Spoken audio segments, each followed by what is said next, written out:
So let us begin our seminar for today. Our speaker is Luca Fresse from Lyon. He will speak about an analog of Steinberg theory for symmetric pairs, as seen on the screen. Please. Thank you very much. Then first, I would like to thank you for the invitation. I'm very happy to give this seminar talk. So here I present a joint work. This is a joint work with Kyo Nishiyama.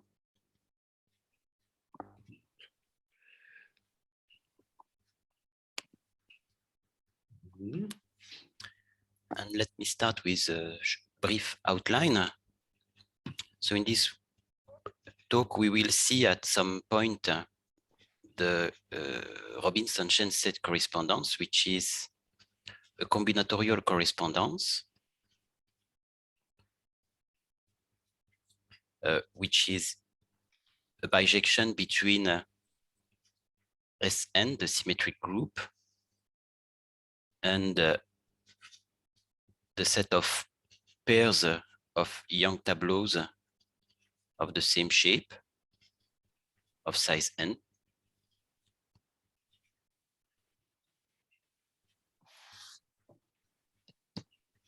And maybe the set on the right-hand side is better written as the disjoint union over all partitions of n, that is Young diagrams of size n, of sets of pairs of Young tableaus of shape this partition lambda. So this is purely combinatorial. And then there is the Steinberg correspondence, which is a geometric correspondence which relates the Brugha cells of G, a reductive group.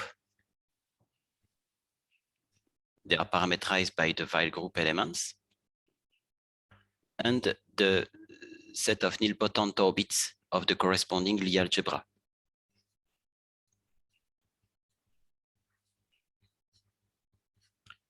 It is not a bijection, but in type A, in the case where G is the general linear group, it nevertheless gives rise to a geometric interpretation of the Robinson-Chen state correspondence. And in fact, our goal will be to obtain an analog of the Steinberg correspondence when the single reductive group G is replaced by a symmetric pair formed by G and K, a symmetric subgroup of G.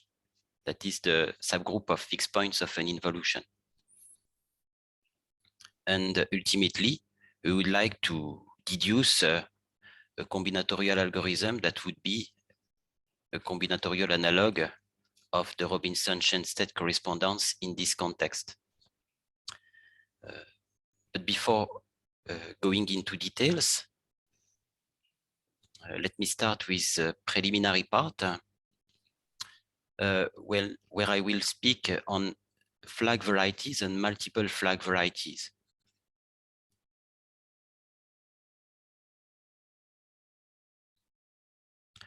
I will recall some facts on this topic. And first, let me say that then the setting is the following. We suppose that G is a connected reductive group over C or over any algebraically closed field of characteristic 0. We denote by small g its Lie algebra.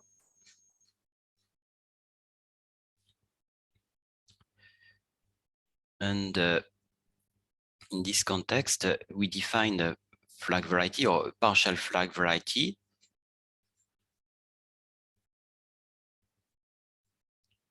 as the quotient G mod P, where this P is a parabolic subgroup. So So this is a projective variety. And it can be seen also as the collection of all parabolic subgroups P1, which are of the same type as P, that is, they are conjugate to P. Or equivalently, this can be seen as the collection of all parabolic subalgebras, small p1, of the same type as the Lie algebra of P.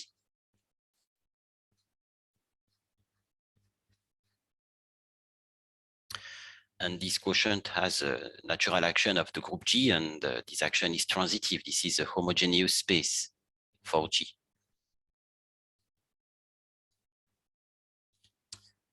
When G is a classical group, it can also take a more elementary form. Let us focus on the case where G is GLN. And in this case, typically, a parabolic subgroup is the subgroup of blockwise upper triangular matrices of a given frame, which is determined by D1, D2, and so on, dk, the sizes of the diagonal blocks.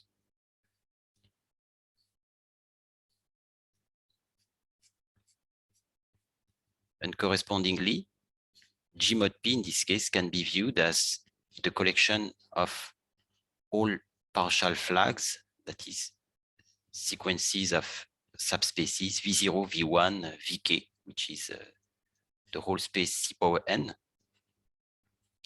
where the dimension of the quotient of two successive subspaces in the flag coincides with di, the corresponding size of the diagonal block.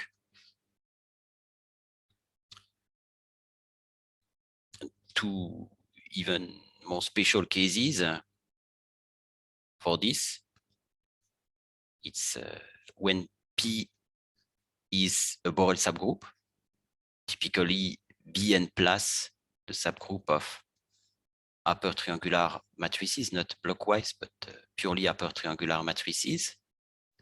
In this case, the corresponding flag variety is the variety of all complete flags, maximal chains of subspaces of C power n, which take all the dimensions. We will denote this complete flag variety as flags of C power n. And at the other extreme, P can be also a maximal parabolic subgroup. That is, it has only two blocks along the diagonal, one block of size R, the other one of size n minus R. We will denote this by P max of R. And in this case, the corresponding partial flag variety is a Grassmannian variety, the Grassmannian variety of R-dimensional subspaces in C power n. And there is an even more extreme case, which is referred to as mirabolic parabolic subgroup, which is when R is equal to 1. That is, P is the stabilizer of a line, in which case the corresponding partial flag variety is just the projective space.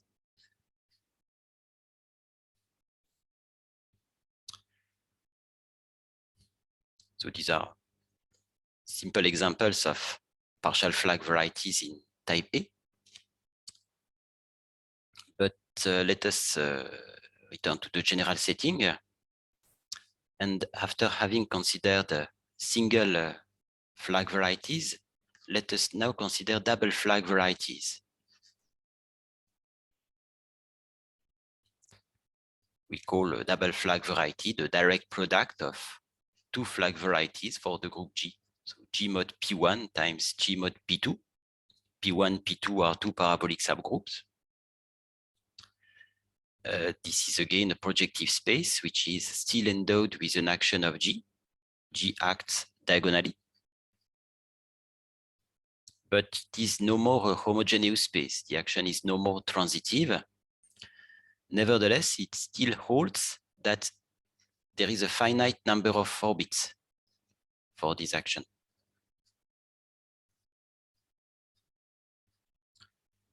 This is due to the Brugha decomposition. And in addition, the orbits are parameterized by the double cosets in the Weyl group with respect to the subgroups corresponding to the two parabolic subgroups. Next, after double flag variety, we now consider triple flag varieties.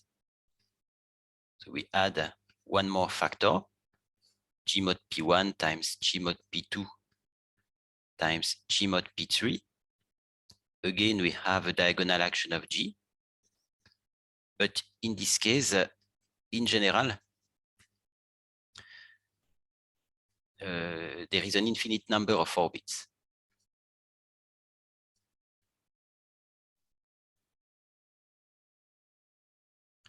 Though sometimes there can be finitely many orbits.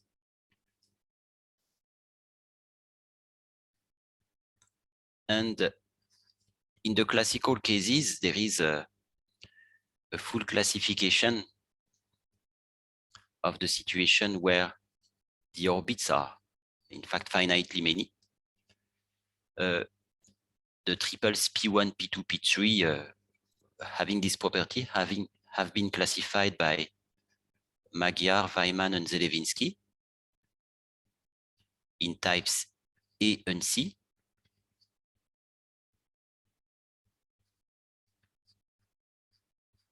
And by Matsuki in types B and D. Classification is very explicit.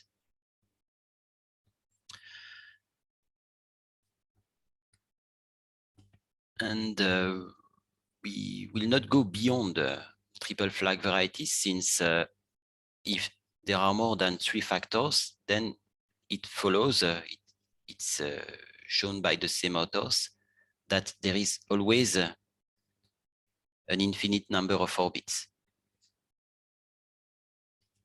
So the limiting case is the triple flag variety case.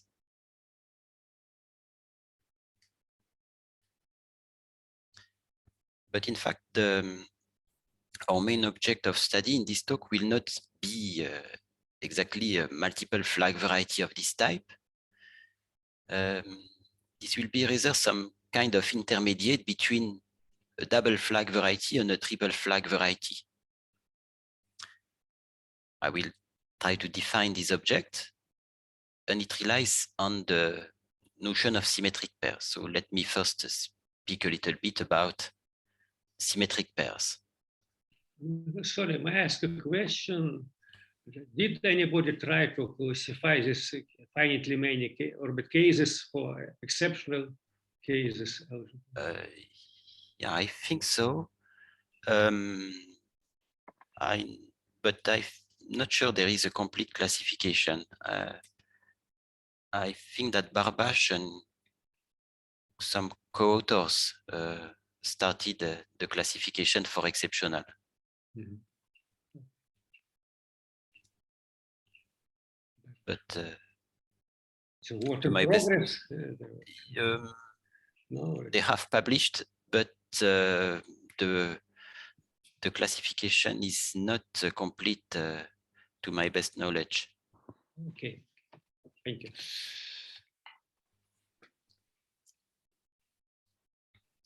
So about the notion of symmetric pairs, now we need an additional data. In addition to our group, we consider theta, which denotes an automorphism of G, which is an involution.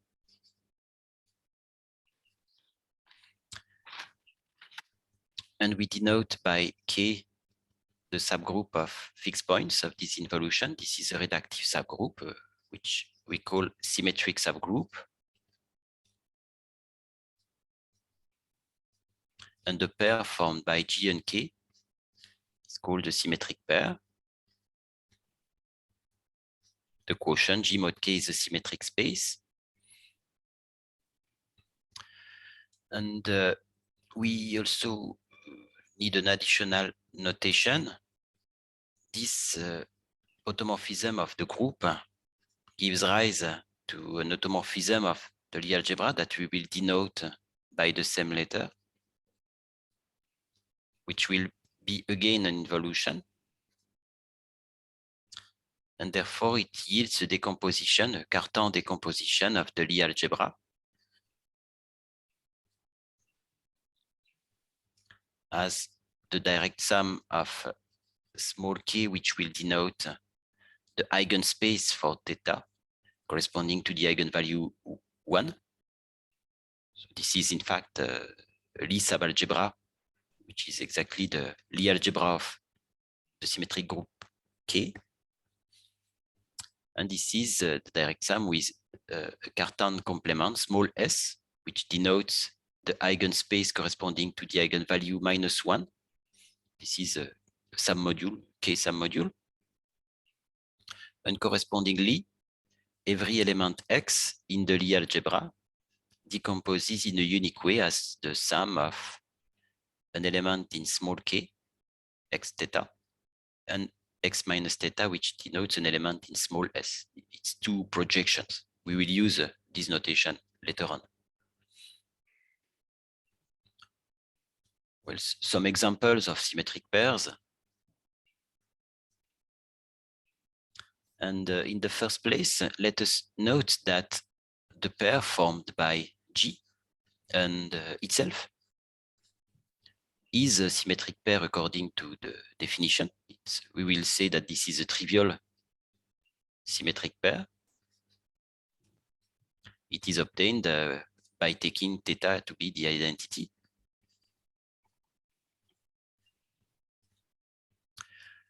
For more relevant symmetric pairs, if G is the general linear group, as before, then we can take, for instance, theta to be the conjugation by the following diagonal matrix with one identity block of size P along the diagonal, and then an minus identity block of size Q. P plus Q is composition of N. In this case, the subgroup K of fixed points of theta is the subgroup of blockwise diagonal matrices of this shape with one block of size P, one block of size Q. This is isomorphic to the direct product GLP times GLQ. So this means that the pair formed by GLN and the direct product GLP times GLQ is a symmetric pair, which is called of type A3.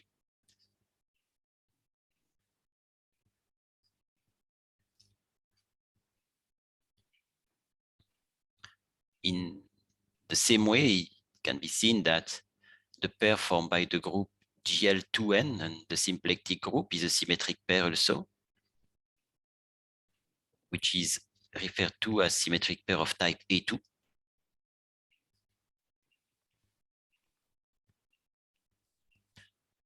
And SLN, SON in the same way is a symmetric pair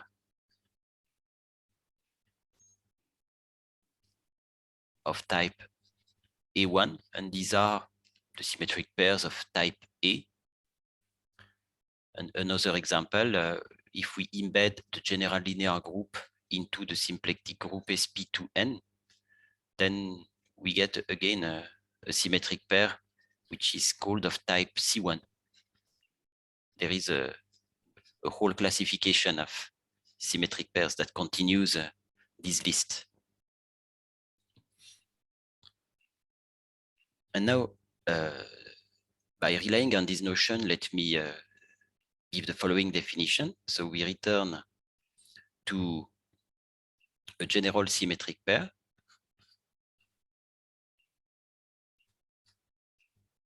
GK. Excuse me, may I ask a small question? Yes. Do you assume your K be connected? K may be not connected, But is it important for you that it is a whole But, fixed point subgroup? I'm not sure it is important, but we will assume indeed K connected in our case. This will simplify some technical parts. So indeed we will take K connected in our case. But So for instance, if G is semi-simple and simply connected, then K as defined above is always connected, right? yes. That's true. Thank you. So let us return to general pair GK.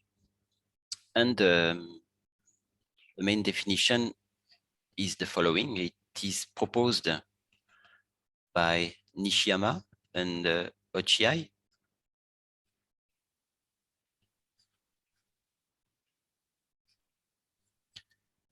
They define the notion of double flag variety for a symmetric pair. We will call this X, and this is simply a direct product of the form G mod P times K mod Q, where P is a parabolic subgroup of G, Q is a parabolic subgroup of K.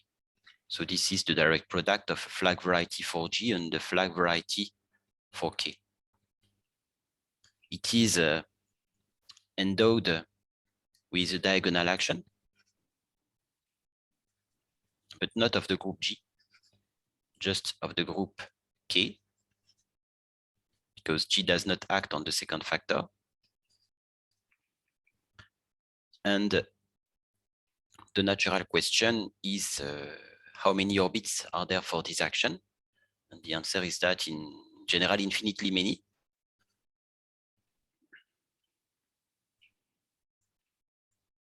But sometimes in some solid list of examples, there are double flag varieties X of this type with finitely many orbits.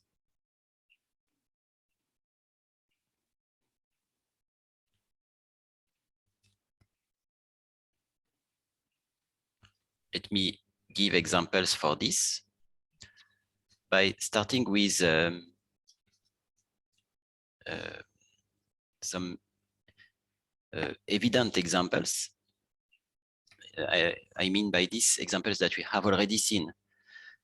If we take a double flag variety as before, that is for the same group G, G mod P1 times G mod P2, then it fits in the definition, because this is the variety X of the definition for in the case of the trivial symmetric pair where K is equal to G. And in this case, this is an example where there are finitely many orbits in X.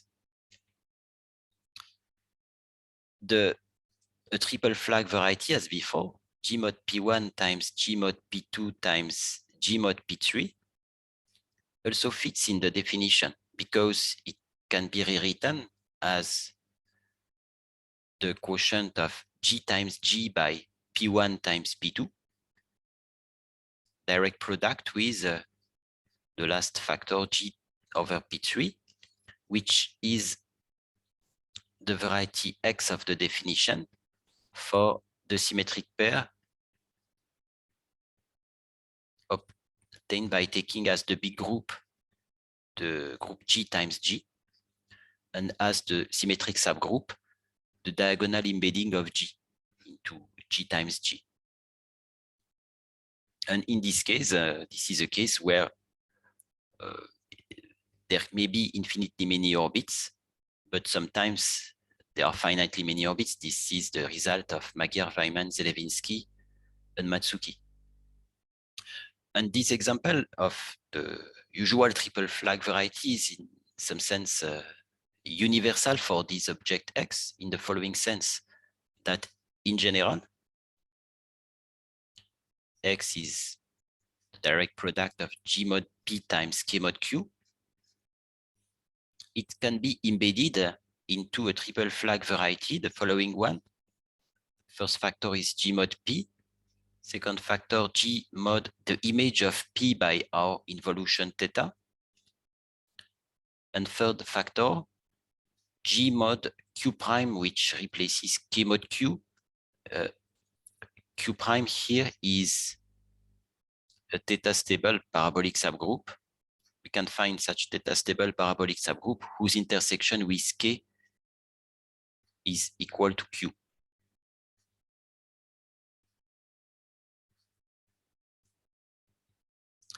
And Nishiyama and Ochiai have shown that when there are finitely many G orbits on the right-hand side, then this guarantees that there will be finitely many K orbits on the left-hand side.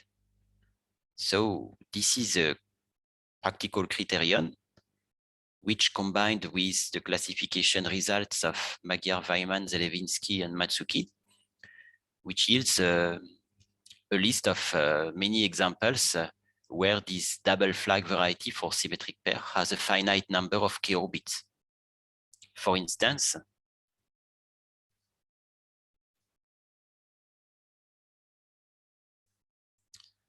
in type A3,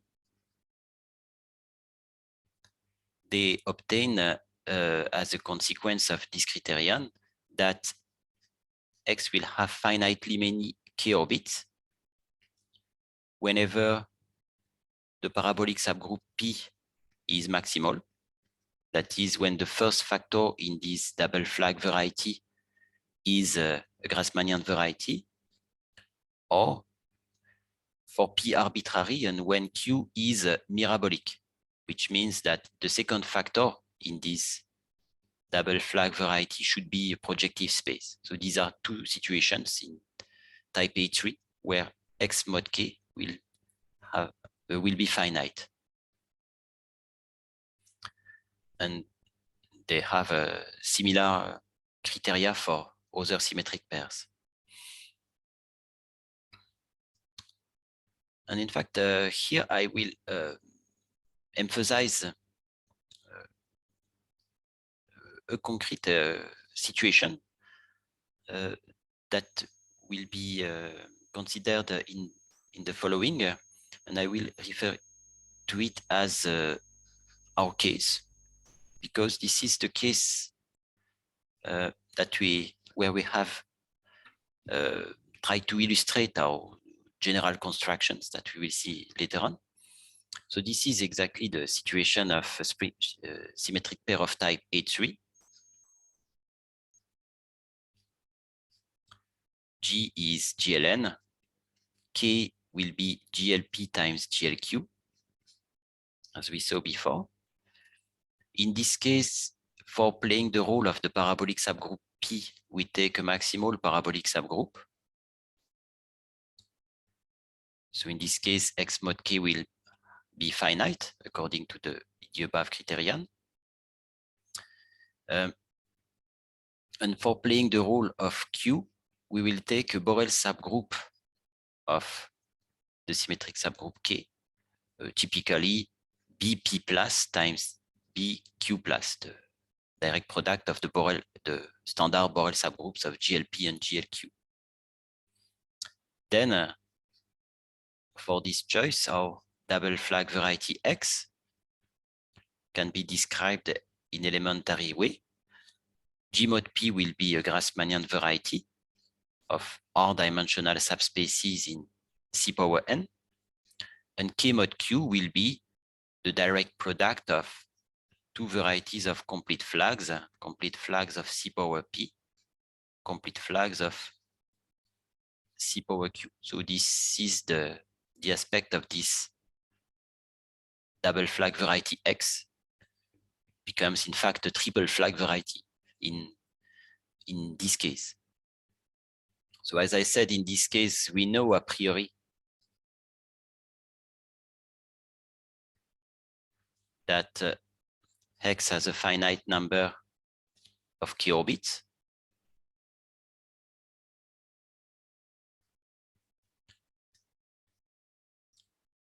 but we have, in fact, given an explicit parametrization of these orbits that I will present here.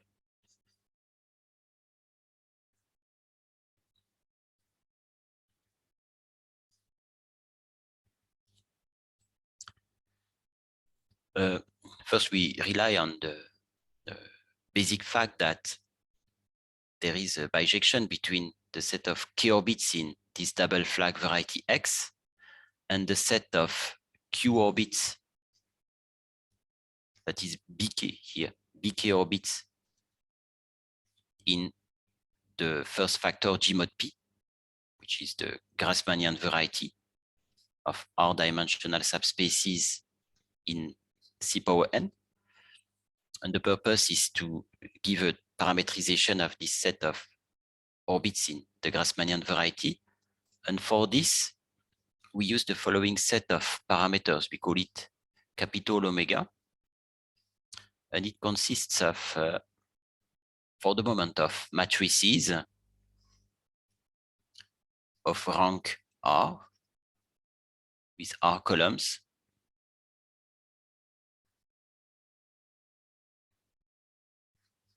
That consists of two blocks. The first block of size P and the second block of size Q. And in these blocks, we put tau1, tau2, which denote partial permutations.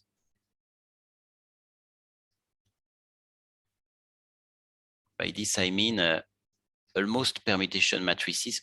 These are not square matrices, but almost permutation, except that there is not one in each row and column, but at most one non-zero coefficient in each row and column. So there are zeros everywhere, except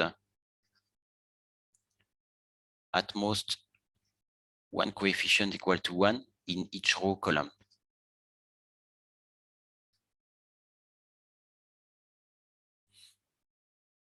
And in addition, we will consider these matrices up to permuting the columns, so up to the right action of the symmetric group SR. If omega is such a matrix, then the image of this matrix is certainly a space of dimension R. And by considering the corresponding BK orbit, we get the announced parametrization of BK orbits in this Grassmannian variety by this set of parameters. And we will denote by capital O omega the corresponding K orbit in X. And to be more explicit, here is an example of such a parameter. Omega can be, so this is a matrix. We will take P equal to 4, and R equal to 4, 2, Q equal to 3. So in the above part and in the lower part, there should be at most 1, 1 in each row and column.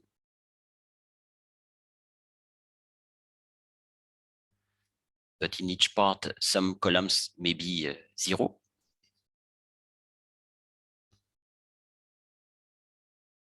And the matrix should be of rank R. So this means that every column of the whole matrix omega should be non-zero. So this is an example. And this is convenient to represent it by a graph as follows. The graph will consist of two lines of vertices. In the first line, the vertices are numbered from 1 to P. In the second line, the vertices are numbered from 1 to Q. So here we have 4 vertices in the first line, 3 in the second line. And for each column in the matrix omega, we will put an edge in this graph. When there are 2 ones in the column, then we will put an edge under the form of an arc, which will join the corresponding 2 vertices of the upper and lower lines. If there is only one in the column, then we will put just a loop at the corresponding vertex.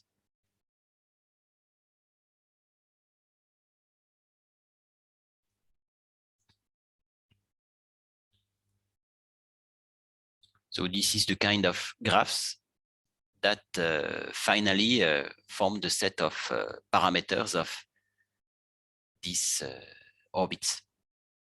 And by relying on these combinatorics of graphs, we have been able to obtain a dimension formula for the orbits.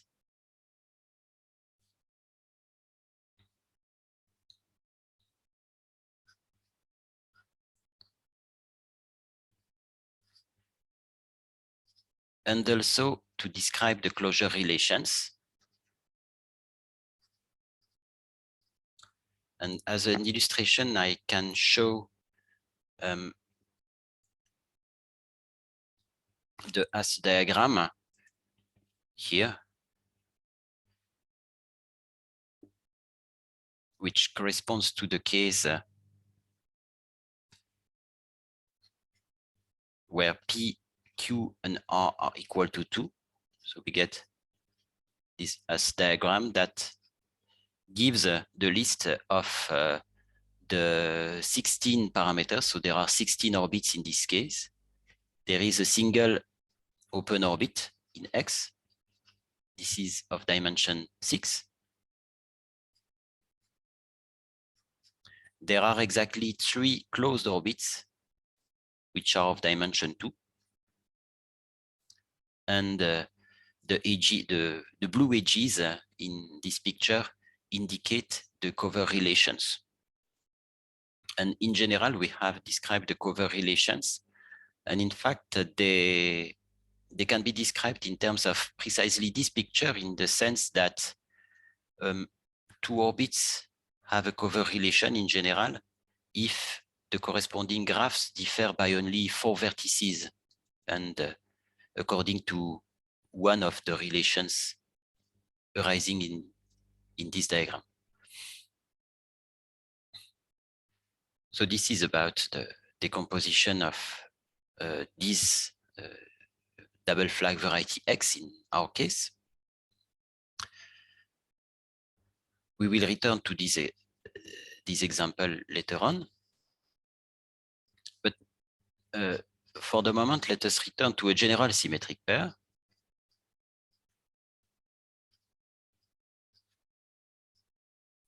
GK. Luca, sorry, may I ask you, are cover relations always of codimension 1? Yes. It is always only of codimension 1. Yes, because these are cover relations. I say here for X.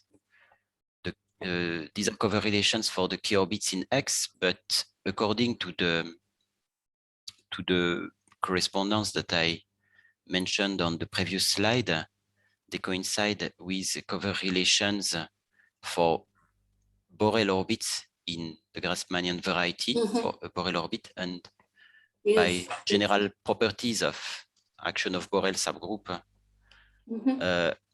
they are necessarily of codimension 1. Okay.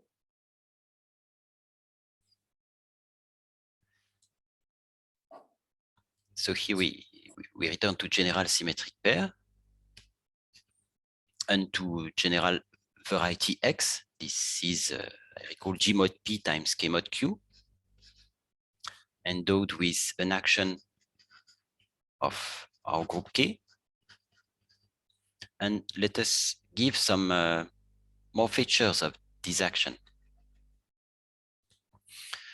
And the first thing is that this action gives rise, yields an action of K on the cotangent bundle of X. And this action is turns out to be Hamiltonian and to give rise to a moment map.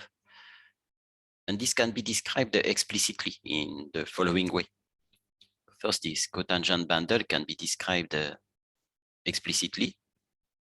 This is the direct product of the cotangent bundles of G mod P and K mod Q. And the first one can be described as the set of pairs, small p1x, where small p1 is a point in G mod P that is a parabolic subalgebra of the Lie algebra small g, which is conjugate to P. X is an element in small g with the condition that X should be contained in the nilpotent radical of P1. And as for the second cotangent bundle here, it can be described in the same way. So as the set of pairs Q1y, where Q1 is a point in K mod Q, a parabolic subalgebra in small k. Y is an element in small k with the condition that Y should be contained in the nilpotent radical of Q1. So the whole cotangent bundle T star X is the set of such quadruples. And now the moment map corresponding to the action of K is a map mu X from this cotangent bundle to, well, to in principle, the dual Lie algebra of small k, but we will identify it with K by an invariant form. And the map is described as follows. It maps the above quadruple to the following element of K obtained by taking the projection of X to K. So this is what we denoted by X theta plus the element Y. And now the moment map gives rise to a remarkable subvariety, which called the conormal variety. We will call it Y, and it is defined as the null fiber of the moment map. And according to this description of the moment map, it can be seen as the set of triples P1, Q1, X, where P1 is a point in G mod P, Q1 is a point in K mod Q, and X is an element in the Lie algebra small g, which is contained in the nilpotent radical of P1, and whose projection X theta, that coincides with minus Y above, should be contained in the nilpotent radical of Q1. So this is the description of this conormal variety. And the situation where there are finitely many k orbits in X that we have discussed before is especially desirable for this conormal variety for the following reason. If this holds, then each one of these finitely many k orbits in X gives rise to a cotangent, a conormal bundle, which is a subvariety of T star X, but in fact, which is contained in the conormal variety. And the conormal variety is precisely the disjoint union of all the conormal bundles associated to the various k orbits. Let us take the closures. So this Y is the union of these various closures, and each conormal bundle closure here is closed. It's irreducible, and it has the same dimension as X. And since they are finitely many, because there are finitely many orbits, we deduce that these are exactly the irreducible components of Y. And this is the special fact that occurs when there are finitely many k orbits in X, that the conormal variety is equidimensional and its irreducible components are in natural bijection with the k orbits in X. In addition, if we look at the above description of this conormal variety as a set of triple, we see that there is an occurrence of nilpotent elements. This is not exploited below, but this observation is at the basis of the classical Steinberg correspondence. So let me now come to the Steinberg correspondence. The Steinberg correspondence is not for symmetric pairs. It is for a single reductive group G. Or we can formulate this by using the notation that we have introduced and saying that we deal with the case of the trivial symmetric pair. So let us do this. So the Steinberg correspondence.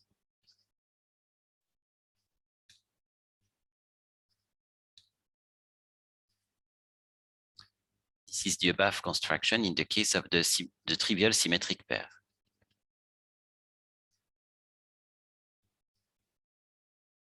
Where K is equal to G. Hence, X in this case is just a double flag variety for G.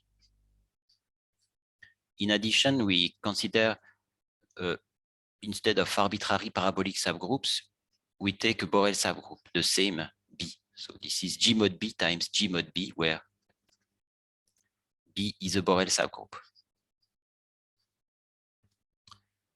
Then in this case, the conormal variety that we have seen on the previous slide can be described as the set of triples B1, B2X, where B1, B2 are Borel subalgebras, points in G mod B, and X is an element in small j, which belongs to the nilpotent radical of both B1 and B2.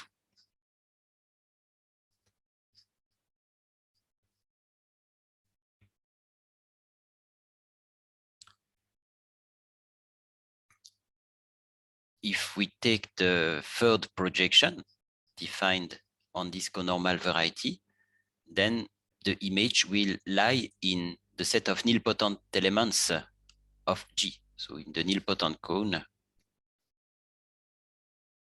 of small g, because X is necessarily nilpotent in this triple. It is well known that this nilpotent cone consists of finitely many nilpotent G orbits.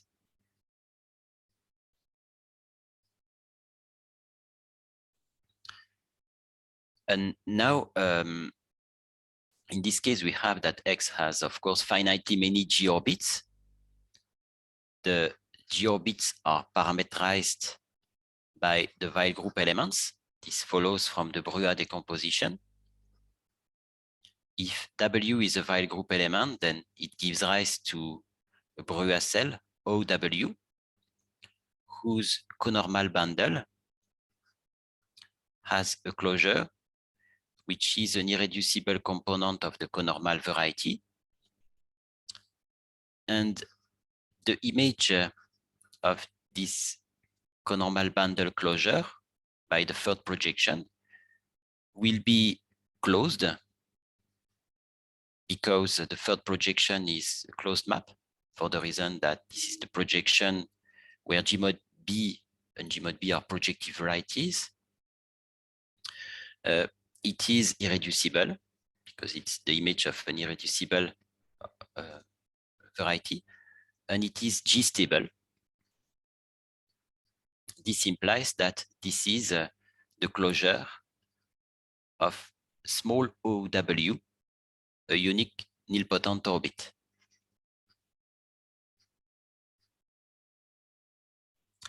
So this construction yields the so-called Steinberg map.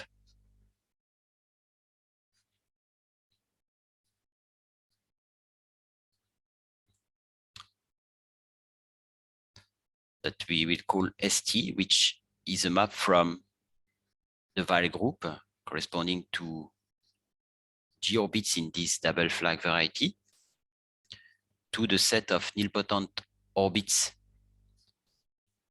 of the Lie algebra. To the Weyl group element W, we associate this nilpotent orbit OW. This map is it is not bijective. It is not a bijection, but one can describe the fibers by being more precise in the construction.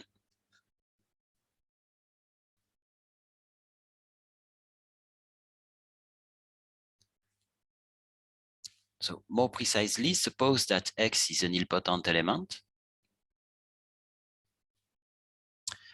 And then the fiber of X by the third projection defined on the conormal bundle above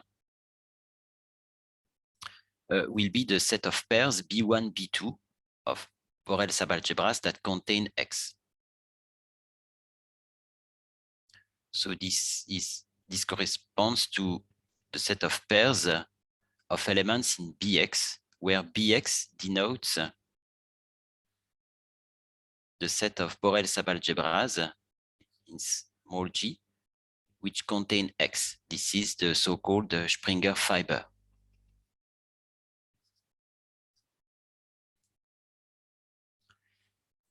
If we consider the whole nilpotent orbit of X and study the set of irreducible components of the inverse image by this third projection, then it coincides with the set of pairs of irreducible components of Bx, except that we have also to take the quotient by the action of the X, which denotes the stabilizer of X. This group is, when it is not connected, it may act by permuting the irreducible components of Bx. When it is connected, which happens at, for instance, if G is GLN, this action is trivial. And then if we let X vary in a set of representatives of the nilpotent orbits,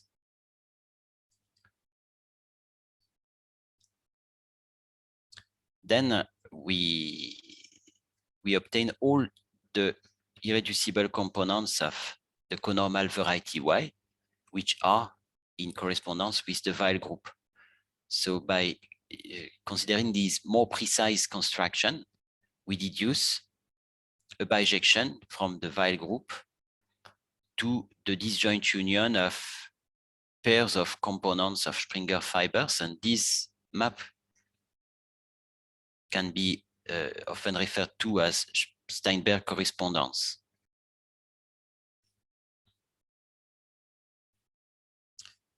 And if G is the general linear group, it simplifies, because in this case, the Weyl group is a symmetric group. In this case, the nilpotent orbits are parameterized by Young diagrams, by partitions of n. And in this case, the stabilizer of X is connected, as I said, hence it does not act, it acts trivially on the components of Springer fibers, so this quotient does not arise here. And in addition, in type A, the irreducible components of Springer fiber can be parameterized by Young tableaus of shape the corresponding partition. So we get, as a result, a bijection from the symmetric group to the set of pairs of Young tableaus of the same shape. And Steinberg showed that this actually coincides with the combinatorial Robinson-Shenstedt correspondence that I mentioned at the beginning of the talk. So this is how the Steinberg correspondence gives a geometric interpretation of this. Excuse me, can you repeat again what is n hat? N hat is a set of representatives of the nilpotent orbits. Okay, thank you.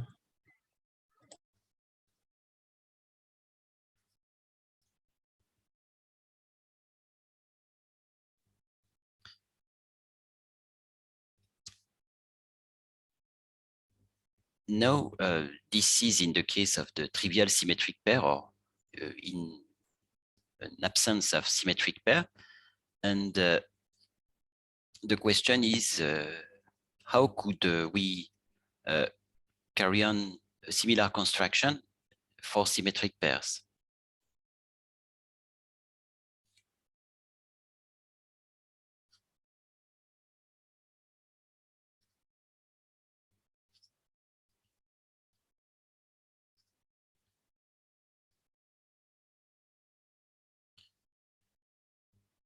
So let here GK be a general symmetric pair for the moment. And then our variety X is of the form G mod P times K mod Q. And first of all, it is reasonable to make certain assumptions. And the first assumption, which is natural, is to assume that X has finitely many K orbits. Because this is the fact that ensures that the conormal variety has irreducible components in bijection with these K orbits. In this case, the conormal variety, I recall, is the following set of triples. So this is Y, the set of triples P1, Q1X, where P1 is a point in G mod P, Q1 a point in K mod Q, X an nilpotent element in small g, with the fact that X should be contained in the nilpotent radical of P1 and its projection to small k should be contained in the nilpotent radical of Q1. It is endowed with an action of k. Here, it is not very relevant to just consider the third projection defined on this set of triples for the reason that it will bring us to the nilpotent cone of small g. But since we just have a k action, we will not be able to exploit the k action on the nilpotent cone of small g because it is too complicated. So instead of having the third projection as before, we will consider two projections.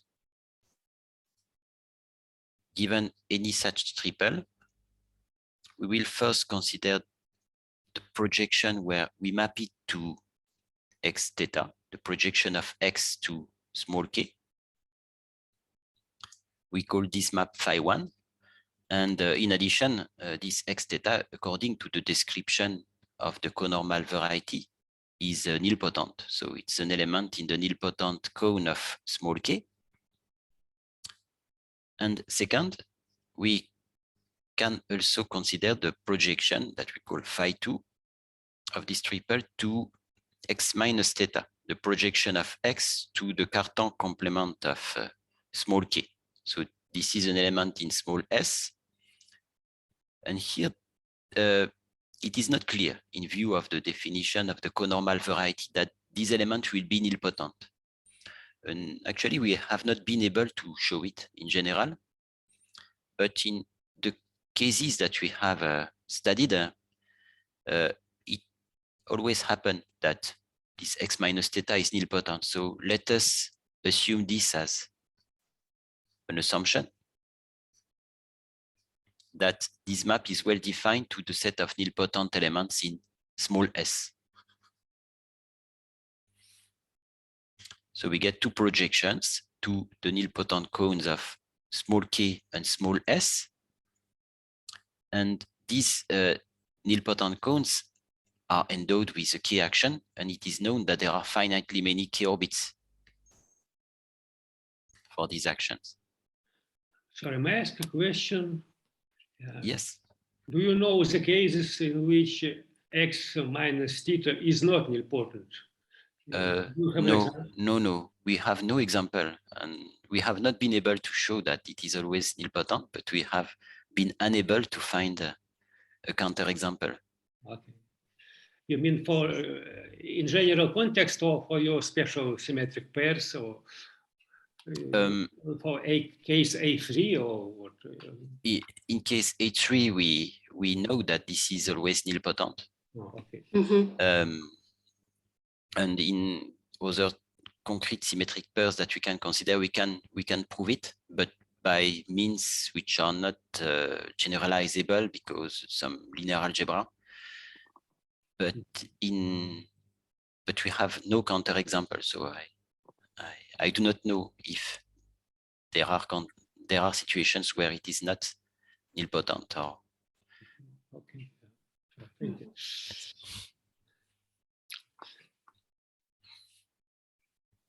But so if under this assumption and the previous one that there are finitely many k orbits in X, by means of this construction, we deduce now two maps.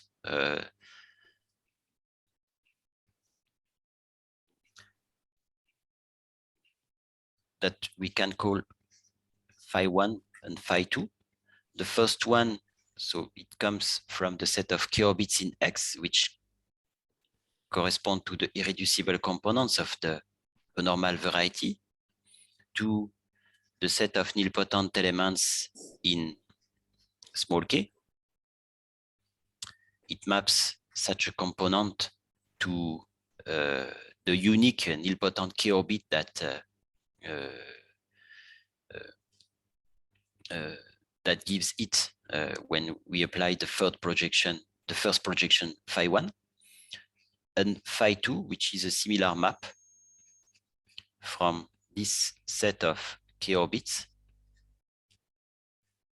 to the second nilpotent cone, the one for the Cartan complement small s. So for symmetric pairs, instead of one map as in Steinberg construction, we get two maps, and they can be defined in general, and it can be interesting to try to calculate them in special cases.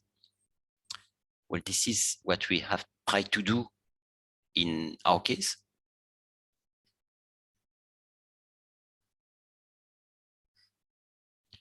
Our case is the case of the symmetric pair of type H3 with GLN, GLP times GLQ playing the roles of G and K. The variety X in this case is the direct product of Grassmannian variety of r-dimensional spaces in C power n times complete varieties of complete flags of C power P and C power Q.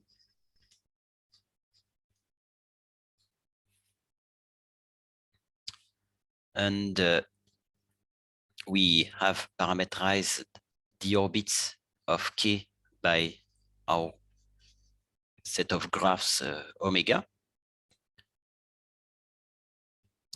And in this case, phi1 is therefore a map that can be defined on this set of graphs, and it goes to the set of nilpotent orbits in small k. But small k is just the direct product of small GLP and small GLQ. So we get the direct product of nilpotent orbits for GLP and GLQ. And these pairs of nilpotent orbits can be parameterized by pairs of partitions lambda mu where lambda is a partition of P and mu is a partition of Q. And in this case, for the map phi2, so it goes from the set of orbits which are parameterized by these elements in this set capital omega to the set of nilpotent k orbits in small s. And here there is a combinatorial parametrization of this set of k orbits by signed Young diagrams of signature PQ.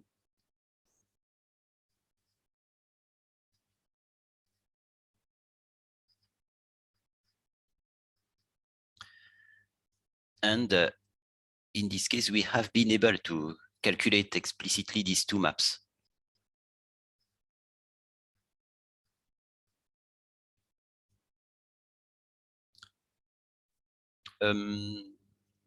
The description is not so easy, especially for the second map.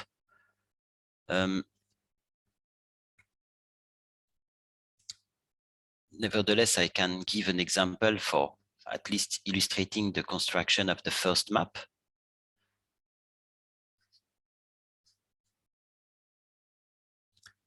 Let us suppose that omega is the following. So this is a graph. We will take P equal to 5. That is, there are 5 vertices in the first row, Q equal to 3.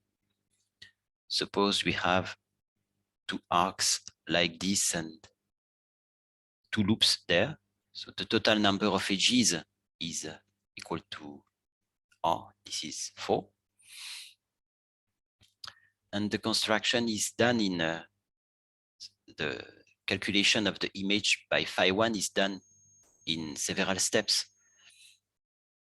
First step, we focus on arcs. The arcs determine two inverse permutations between the corresponding vertices. First permutation, so we inverse this. We will see it as a permutation that maps 2 and 3 to 2 and 4. And the second permutation is the inverse. And to these permutations, we apply the Robinson-Shenstedt algorithm. This gives a Young tableau. The Young tableau here is this one, 2 boxes in one line. And here 2 boxes of entries 2, 3 in one line. And then after that, we look at loops in the upper line. So the loops are located in position 3 and 5. We put them, these two numbers, in a vertical Young tableau. And we apply some star operation with the previous tableau. The star operation means that we put this Young tableau in this place in order to produce a skew tableau, and we rectify it by jeu de taquin. Which Luca, sorry, can you use something more stronger? I cannot see the yellow.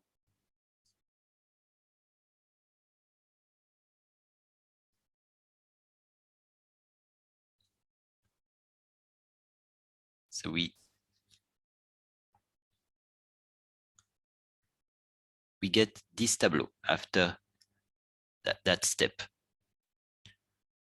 In the bottom line, there is no loop, so we do not apply this, or we make this star operation with an empty tableau. This gives the same diagram. And then we consider the remaining box and build with it a Young tableau with one box. We apply the same jeu de taquin procedure by putting it on the right. Apply jeu de taquin, and this gives a Young tableau that we call T1 for the first line. In the second line of the graph, we get, by making the same operation, a Young tableau that is called T2. And this, the shapes of these Young tableaus determine a pair of partitions, partition of 5, that is of P, a partition of 3. And the result is that the image of omega, this graph omega by the combinatorial map phi1 is precisely the pair lambda mu, where lambda is the shape of the first tableau and mu the shape of the second.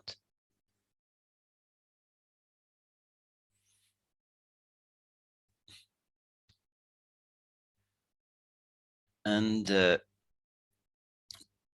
the map is not bijective,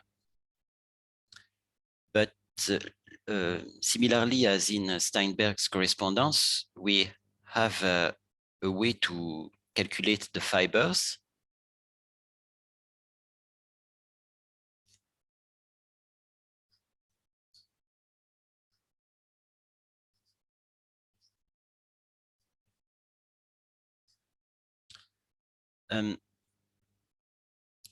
So this way is the following. So we consider the fiber of the first map. We have not been able to calculate the fiber for the second map, which is much more complicated.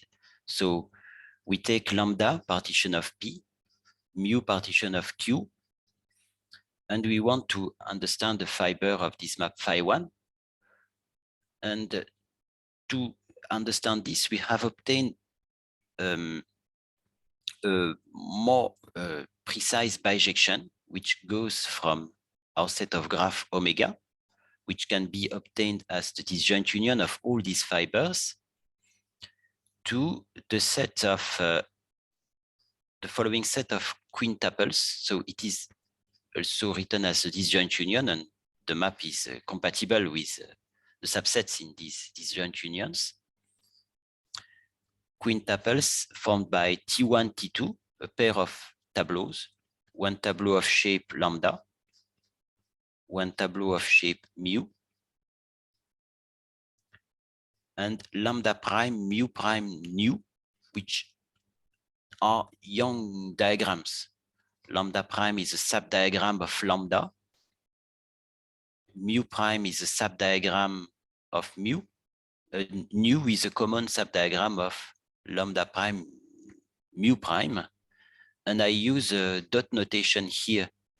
The dot notation means that we expect that the difference of these two Young diagrams is a column strip.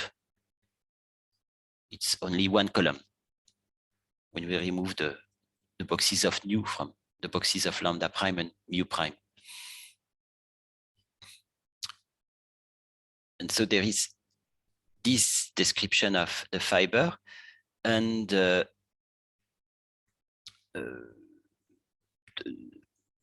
concretely the map is obtained by as in the previous example, there are several steps in the construction of the image of omega by phi1. Ultimately, we got these two tableaus T1, T2, but we obtained intermediate tableaus, and lambda prime, mu prime, nu are the shapes of these intermediate tableaus. As an illustration, let me give the following example,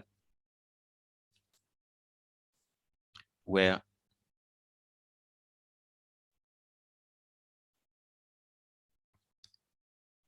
in this table there is this correspondence. In the particular case where P is equal to 3, Q and R are equal to 2. And instead of quintuples, we just consider pairs of Young tableaus, and the boxes of these new are colored in red, and the boxes of lambda prime and mu prime are are those of nu and some colored in yellow. So we get this kind of correspondence between our collection of graphs and these pairs of colored Young tableaus, which expresses this analog of Steinberg correspondence for our symmetric pair. And let me conclude this talk by saying that there are other such kind of geometric Robinson-Shenstedt-like correspondence.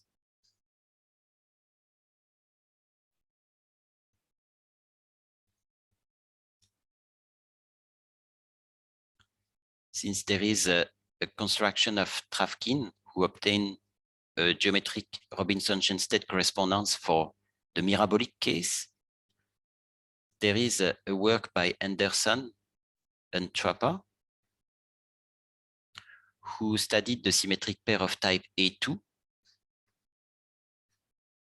And this was, in fact, an inspiration for us.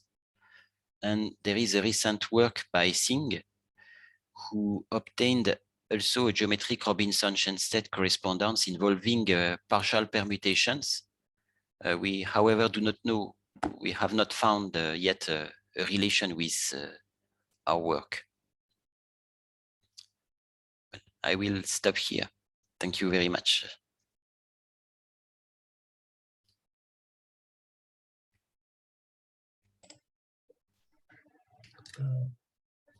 Дмитрий Иванович, вас не слышно. I'm sorry, I forgot to switch off. Okay, so thank you for your talk. Are there any questions, remarks, compliments? May I ask a question? Do you know if there is something that will play the role of Weil group in your picture? I don't know. In classical Steinberg correspondence, the Weil group is the set of parameters of the orbits of the Brugha cells. In our situation, we can any parameters of the k orbits in X can play the role of Weil group. Though, for instance, here this collection of graphs play the role of Weil group, though this is not a group. But so if you say span a vector space on these graphs, maybe there is an algebra structure in it or something. No? Possibly there is some. This resembles to some objects that are used for defining yes, this kind of graphs can sometimes be met where there is an operation that one can concatenate them to produce monoid operation or algebra. Indeed, but I'm not sure that this is relevant in our case. This I don't know. Thank you.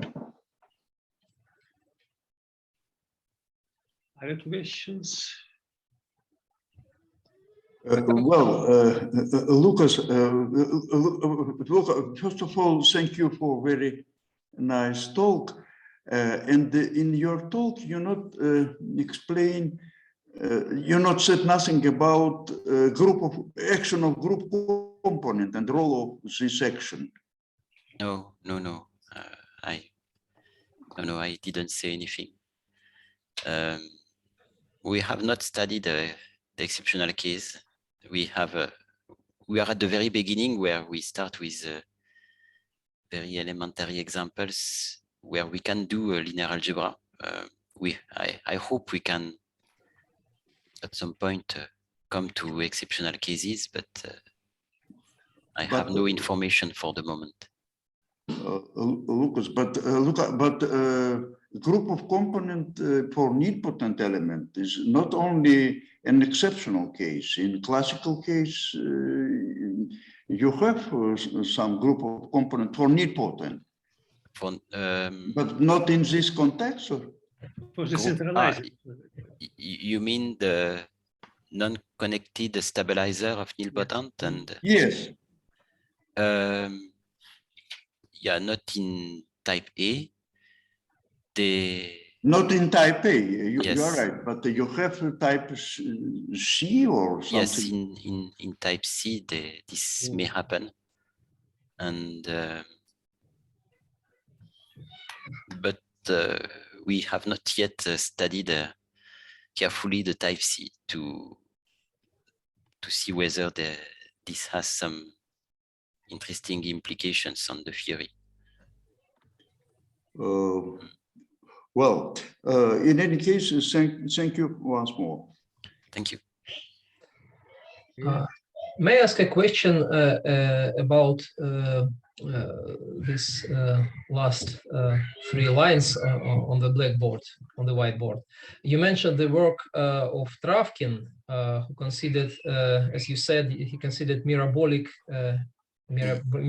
subgroup. I guess for P, he took the mirabolic subgroup for P, and G was GLN, right? Or Yes. SLN. Yes. And did he consider any symmetric pair for GLN in this setting? No. He considered the triple flag variety for GLN. Just very. I see. Yes. Just triple flag varieties. Yes. Okay. And also, I have a question about these 2 maps, phi1 and phi2. Could you scroll back your whiteboard to this page? And back again. No, higher. Oh, here. Yeah. A little bit to the top, please. Oh, Yes. So you consider these 2 maps from Y to both K and Yes. S. I guess that all this makes sense under the assumption that there are finitely many K orbits on X. Basically, this is the case which you consider, and Yes. it is the interesting case worth to study. So this means that that P should be big enough, in a sense. Yes. P or Q. Q, yeah, and or Q should be big enough. So, did I understand right that you said that the image, it is not clear in general that the image of this second map, phi2, lies in the nilpotent cone of S? Yes. So yeah, I mean, if you do not assume that Y has finitely many K orbits, then of course there is no reason to claim this. Yes. But so did I understand right that you said that there are no counterexamples for this statement in the case where there are finitely many K orbits in X? Yes. So maybe this is an interesting open question to study, which comes from your talk. Yeah, indeed. Maybe in some special situations it is already solved. For instance, I don't know if G mod P is K spherical or whatever. I mean, if P is indeed very big, in a sense. Do you know some, not just examples, but some more general situations in which this statement holds true? The statement that the statement that X minus theta always sits in the nil cone of S. I mean, some sphericality assumption or something like that. No. Apart from explicit examples, I'm not aware of some conceptual condition that ensures this. Yeah. So it's an interesting conjecture to think So about. so it means that we should find these conditions. That's true. Yes. That's clear from the very beginning explanation for me. Yeah. That's good. Okay. So you get some new job. Yeah, of course. And also, I just wanted to also ask questions related, because I wanted already, before I ask, related to question of Timashov. So it's important for you that K has finitely many orbits in X. So, and you said at the beginning, very example, that there is a relationship, Nishiyama and Okiai, that there's a relationship with triple flag varieties. And if there is a finitely many orbits for triple flag varieties, then there are finitely many K orbits in X. Mm-hmm. Yes. You said so. Yes. But some other general criteria for finiteness for K orbits in X, which do not refer to triple flag varieties, or of some criteria or conditions of another sort. In their paper, Nishiyama and Ochiai have this criterion, and another one which is quite similar. I think it also relies on triple flag varieties. But then they published a work with also He and Oshima, where they have classified completely the cases where Gmod P is K-spherical. And this, I'm not able to say what was their technique, but it certainly goes beyond the case of triple flag varieties and the case of this kind of criterion.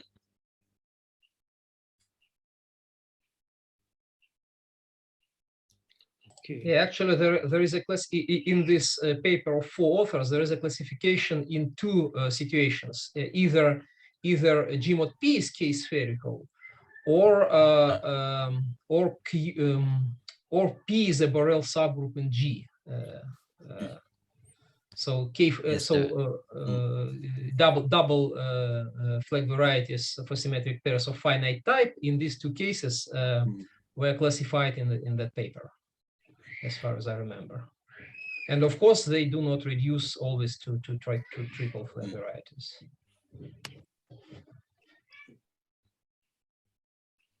Okay.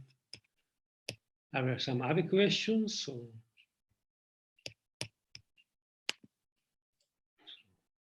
So maybe not. Okay. So thanks again. Thank you, Luca, for your talk. Very inspiring. Thank you very much.